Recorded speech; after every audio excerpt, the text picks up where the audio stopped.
قابل صد احترام ڈاکٹر فاروق صاحب،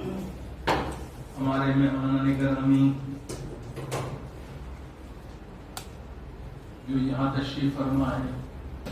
بزرگوں، دوستوں، خواتین حضرات، میں سب سے پہلے شاہین قاسمی صاحب کا اور اپنے دوست شمس تبریز قاسمی کا شکریہ ادا کرتا ہوں، جن کی دعوت پر مجھے یہاں آنے کی سعادت حاصل ہوئی۔ میں اپنے آنے والے مہمانوں کو یہ بتاؤں کہ ڈاکٹر فاروق صاحب جو ہیں وہ ہماری سماجی زندگی میں کمپلسری سبجیکٹ کی حیثیت کرتے ہیں، اور انہوں نے یہ انتظام کر کے ہم لوگوں کو یہ موقع فراہم کیا ہے کہ ہم اپنے اچھے پروگرام جو ہیں وہ ان کے ایک طرح سے سنرکشن کے اندر، ان کی سرپرستی کے اندر یہاں کر سکتے ہیں۔ یہاں جو لوگ بیٹھے ہوئے ہیں یہ بظاہر تعداد میں کم ہیں،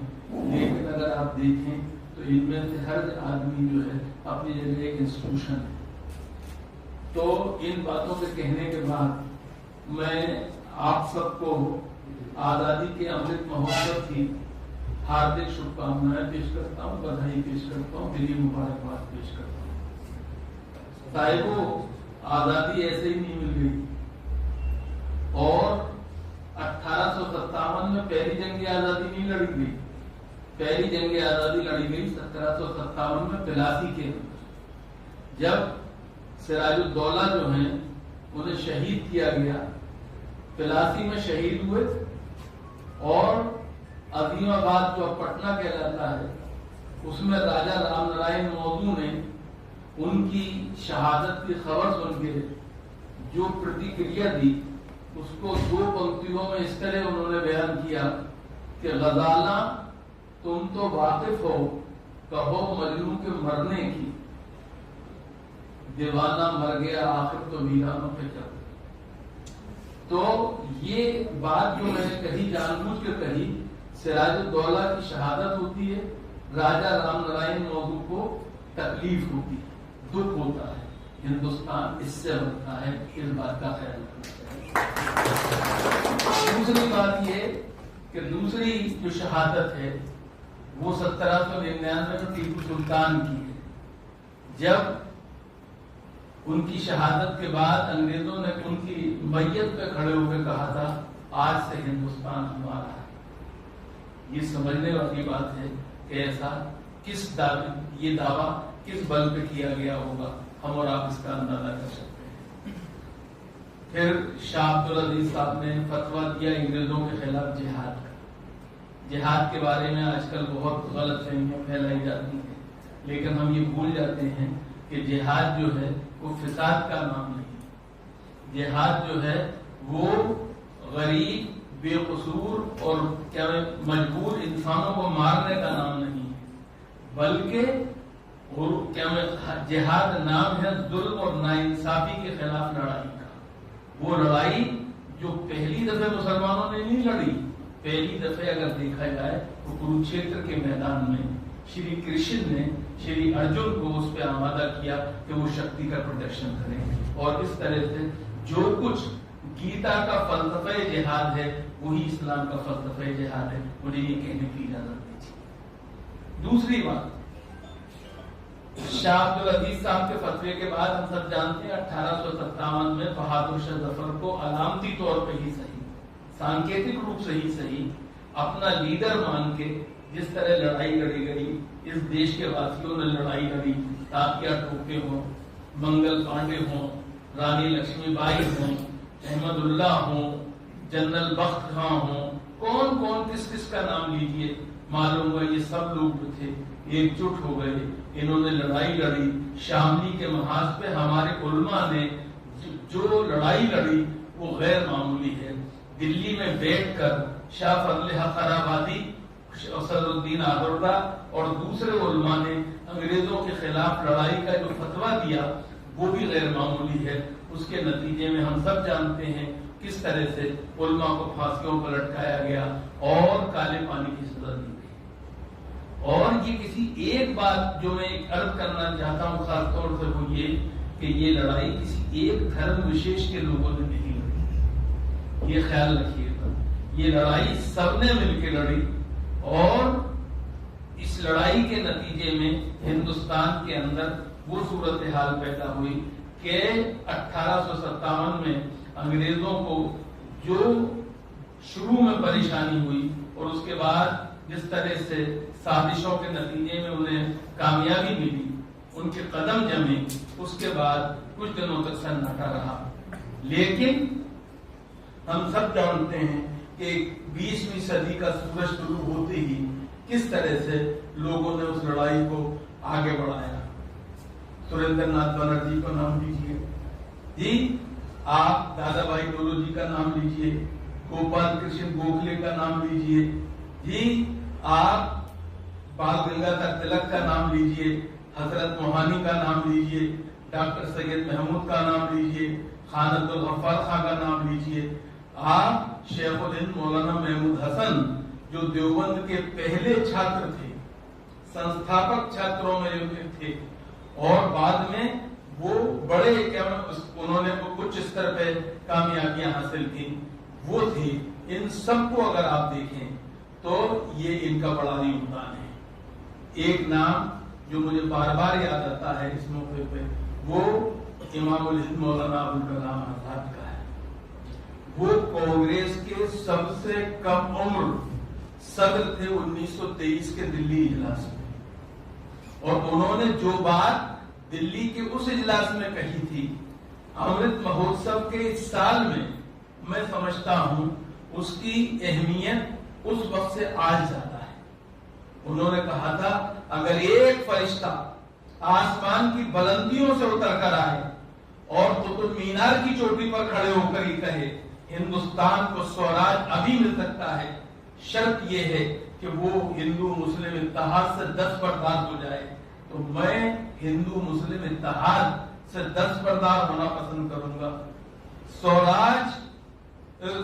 سے 10 بردار ہونا پسند کروں گا، ہندو مسلم اتحاد سے نہیں، کیونکہ سوراج ملنے میں دیر ہوئی تو صرف ہندوستان کا نقصان ہوگا، ہندو مسلم اتحاد جاتا رہا تو یہ عالم انسانیت کا نقصان ہوگا۔ آج اس کی ضرورت سب سے زیادہ ہے۔ ہم اب اس امرت مہوتسو کا حق ادا نہیں کر سکتے، ہم ان شہیدوں کے خون کا قرض ادا نہیں کر سکتے جنہوں نے بھگت سنگھ کے روپ میں، سکھدیو کے روپ میں، رام پرساد بسمل کے روپ میں، اشفاق اللہ کے روپ میں، اور اسی طرح چندر شیکھر آزاد کے روپ میں اپنے جانوں کا بلیدان دیا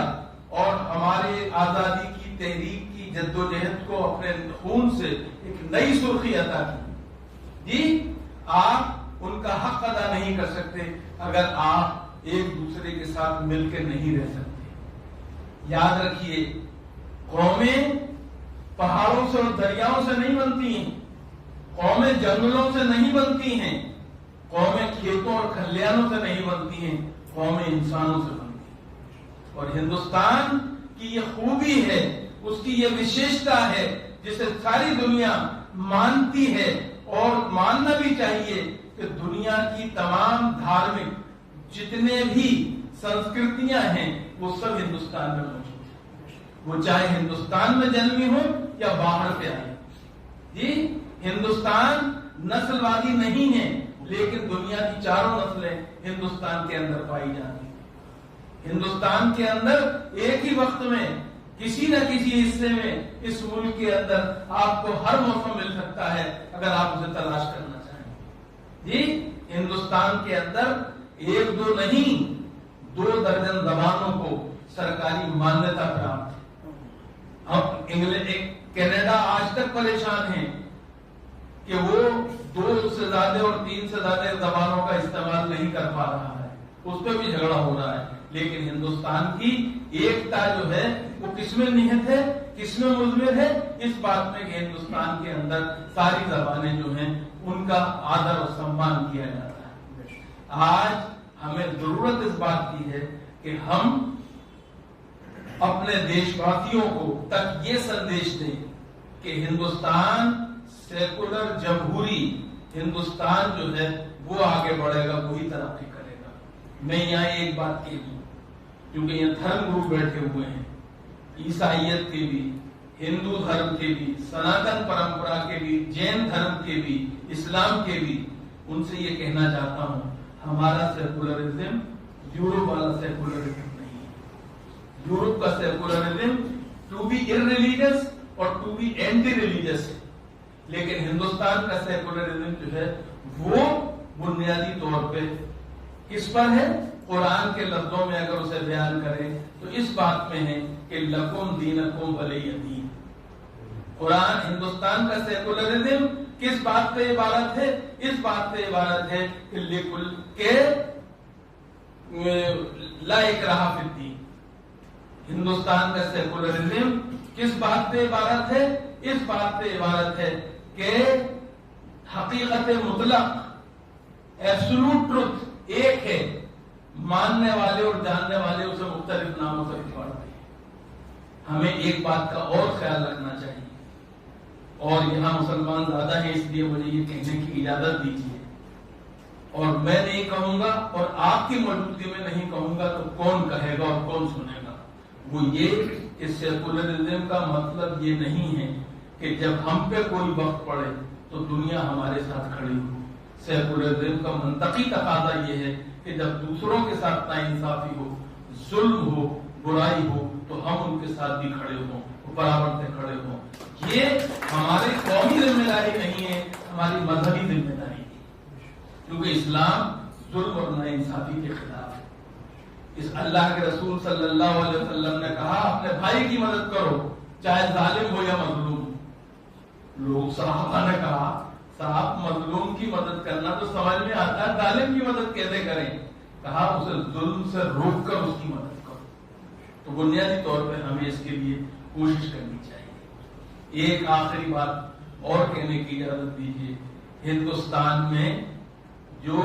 ریلیجس پلورلزم ہے وہ معاف کیجیے گا میری اور آپ کی وجہ سے نہیں ہے، اوپر والے کی مرضی اور منشا سے ہے، کیونکہ اگر وہ نہ چاہتا تو سب کو ایک سانچے میں ڈال دیتا، کیونکہ وہ سرو شکتیمان ہے، وہ ہمارے عقیدے کے مطابق ان اللہ علی کل شیء قدیر، وہ قدرت والا ہے، شکتی والا ہے، وہ چاہتا تو سب کو ایک سانچے میں ڈال دیتا، جس میں اللہ راضی اس میں میں راضی۔ جس طرح سے مجھے حق ہے کہ میں اپنے عقیدے پر قائم رہوں، اسی طرح سے ان لوگوں کو حق ہے کہ یہ اپنی اپنی آستھا کا پوری طرح سے انوسرن کرے اور اس کو مانے اور آگے بڑھائے۔ اس بات کی ہمیں کوشش کرنی چاہیے، ہمیں آپس میں جھگڑوں سے، فساد سے دور رہنا چاہیے۔ ایک بات کہہ کے اپنی بات ختم کرتا ہوں، ہندوستان ہمیشہ سے تھا، ہندوستان ہمیشہ سے ہے، ہندوستان ہمیشہ رہے گا۔ اس میں مجھے کوئی شک نہیں ہے۔ اقبال نے بڑے پیارے انداز سے، شاعر اقبال نے بڑے پیارے انداز سے کہا تھا، کچھ بات ہے کہ ہستی مٹتی نہیں ہماری، برسوں رہا ہے دشمن دور زماں ہمارا۔ یاد رکھیے ہندوستان رہے گا تو ہم بھی رہیں گے، جو کچھ ہندوستان کے ہت میں ہے وہی ہندوستانیوں کے ہت میں ہے۔ اس بات کو مجھے اور آپ کو اور سب کو جاننا چاہیے، ہر ہندوستانی کو ماننا چاہیے اور اس کا اپنے اوپر لازمی طور پر اس پر عمل کرنا چاہیے۔ بہت بہت شکریہ۔